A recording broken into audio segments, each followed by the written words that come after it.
ಶಾಂತಲಾ ಅಂತ HMB loans ಕಡೆಯಿಂದ ನಾನು ಇವತ್ತು ಮಾತಾಡ್ತಾ ಇದ್ದೀನಿ. ಸೊ ಏನಪ್ಪಾ ವಿಷಯ ಅಂತಂದ್ರೆ, ಪರ್ಸನಲ್ ಲೋನ್ ನೀವು ಅಪ್ಲೈ ಮಾಡ್ತಾ ಇದ್ದೀರಲ್ಲ, ಫೈಲ್ ರಿಜೆಕ್ಟ್ ಆಗ್ತಿದೆ ಅಲ್ವಾ? ಸೊ ಅದರಿಂದ ಅದ್ರ ಬಗ್ಗೆ ಎಕ್ಸ್‌ಪ್ಲೇನ್ ಮಾಡೋದಕ್ಕೆ ಬಂದಿದ್ದೀನಿ. ಸೊ ಏನಕ್ಕೆ ರಿಜೆಕ್ಟ್ ಆಗ್ತಾ ಇದೆ? ಫೈಲ್ ಏನಕ್ಕೆ ಮೂವ್ ಆಗ್ತಾ ಇಲ್ಲ? ಎಲ್ಲ ಕಡೆನೂ ನೀವು ಅಪ್ಲೈ ಮಾಡಿರ್ತೀರ, ಕೇಸ್ ಎಲ್ಲ ರಿಜೆಕ್ಟ್ ಆಗ್ತಾ ಇರತ್ತೆ. ಸೊ ಎಕ್ಸಾಕ್ಟ್ ಆಗಿ ರೀಸನ್ ಏನು ಗೊತ್ತಿರೋದಿಲ್ಲ. ಸೊ ಅದ್ರ ಬಗ್ಗೆ ನಾನಿವತ್ತು ರಿಪೋರ್ಟ್ ಮಾಡ್ತಾ ಇದ್ದೀನಿ. ಸೊ ನಿಮಗೆ ಕೆಲವೊಂದು ರೀಸನ್ಸ್ ಹೇಳ್ತೀನಿ. ಸೊ ಏನು ರೀಸನ್ ಅಂತ ಅಂದ್ರೆ, ಫಸ್ಟ್ ಒನ್ ಬಂದ್ಬಿಟ್ಟು ಮಂತ್ಲಿ ಸ್ಯಾಲರಿ ಎಷ್ಟಿರಬೇಕು? 20,000 ಎಬೋವ್ ಸ್ಯಾಲರಿ ಬೇಕೇ ಬೇಕು. ಸೊ 20,000 ಸ್ಯಾಲರಿ ಇದ್ರೆ ಮಾತ್ರ ಲೋನ್ ಆಗುತ್ತೆ. ಅದರಲ್ಲೂ ಕೂಡ 20,000 ಕೂಡ ರೇರ್ ಇದೆ. ಬಟ್ 25,000 ಇದ್ರೂ ಕೂಡ ಕಂಪ್ಲೀಟ್ ನಿಮಗೆ ಬ್ಯಾಂಕಲ್ಲಿ ಸಿಗುತ್ತೆ.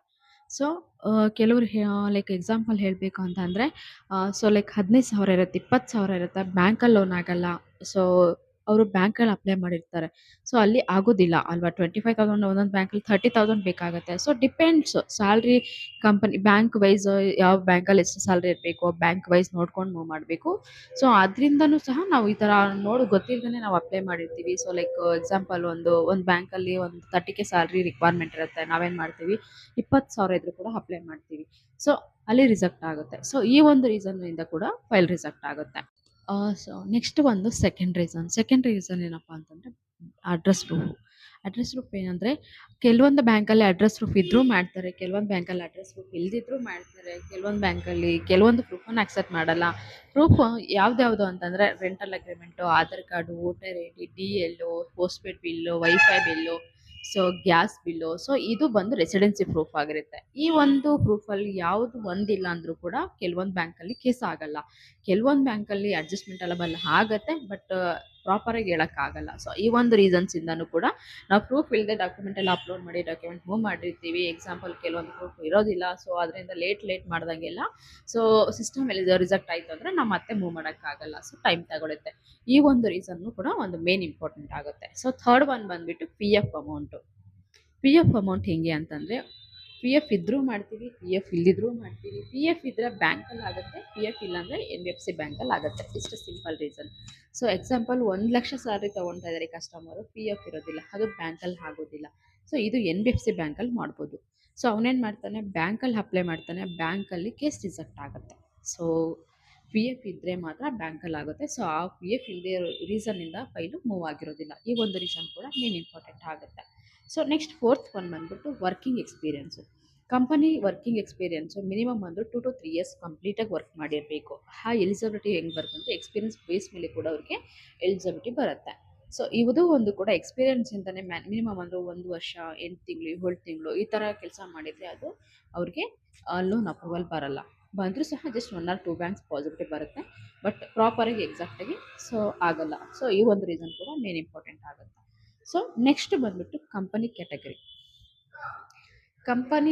ಕಂಪನಿ ಲಿಸ್ಟಿಂಗ್ ಇದ್ದರೆ ಮಾತ್ರ ಬ್ಯಾಂಕಲ್ಲಿ ಆಗುತ್ತೆ. ಎಕ್ಸಾಂಪಲ್ ಒಂದು 20,000 ಸ್ಯಾಲ್ರಿ ಬರ್ತಾ ಇರುತ್ತೆ, ಬ್ಯಾಂಕಲ್ಲಿ ಆಗುತ್ತೆ. ಕಂಪನಿ ಕ್ಯಾಟಗರಿ ಮೇನ್ ಇಂಪಾರ್ಟೆಂಟ್ ಆಗುತ್ತೆ. ಸೊ ಕಂಪನಿ ಕ್ಯಾಟಗರಿ ಲಿಸ್ಟಿಂಗ್ ಇದ್ದರೆ ಮಾತ್ರ ಬ್ಯಾಂಕಲ್ಲಿ ಆಗುತ್ತೆ. ಲಿಸ್ಟಿಂಗ್ ಇಲ್ಲ ಅಂತಂದರೆ NBFC ಬ್ಯಾಂಕಲ್ಲಿ ಆಗುತ್ತೆ.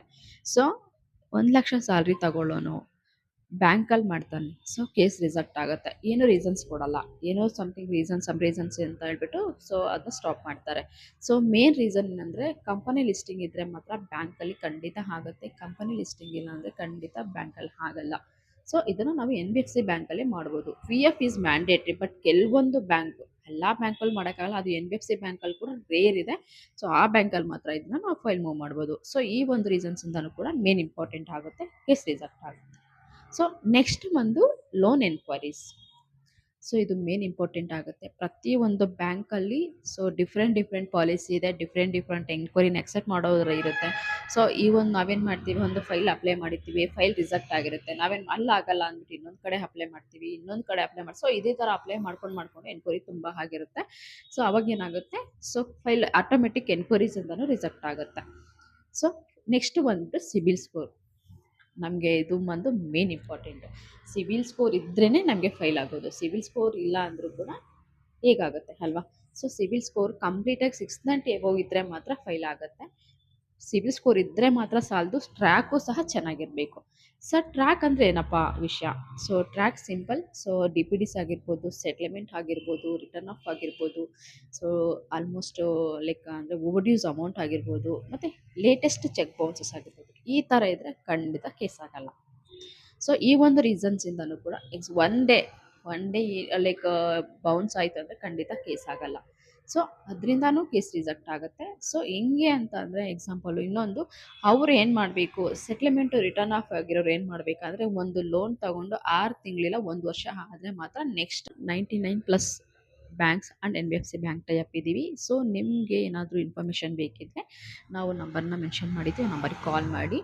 ಸೊ ನಮಗೇನಾದರೂ ಫೈಲ್ ಬಂತು ಅಂತಂದರೆ ನಾವು ಪ್ರತಿಯೊಂದು ಫೈಲನ್ನು ನಾವು ಅನಲೈಸ್ ಮಾಡ್ತೀವಿ. ಅನಲೈಸ್ ಮಾಡಿಬಿಟ್ಟು ಕೇಸ್ ಆಗುತ್ತಾ ಇಲ್ಲ, ಸೊ ಸ್ಪಾಟಲ್ಲೇ ನಿಮಗೆ ಆನ್ಸರ್ ಮಾಡ್ತೀವಿ. ಸೊ ನಿಮಗೆ ನಮ್ಮ ಕಡೆ ಸರ್ವಿಸ್ ಏನಾದರೂ ಬೇಕಿದ್ದರೆ ಸೊ ದಯವಿಟ್ಟು ಈ ನಂಬರ್ಸ್ ನನಗೆ ಕಾಲ್ ಮಾಡಿ.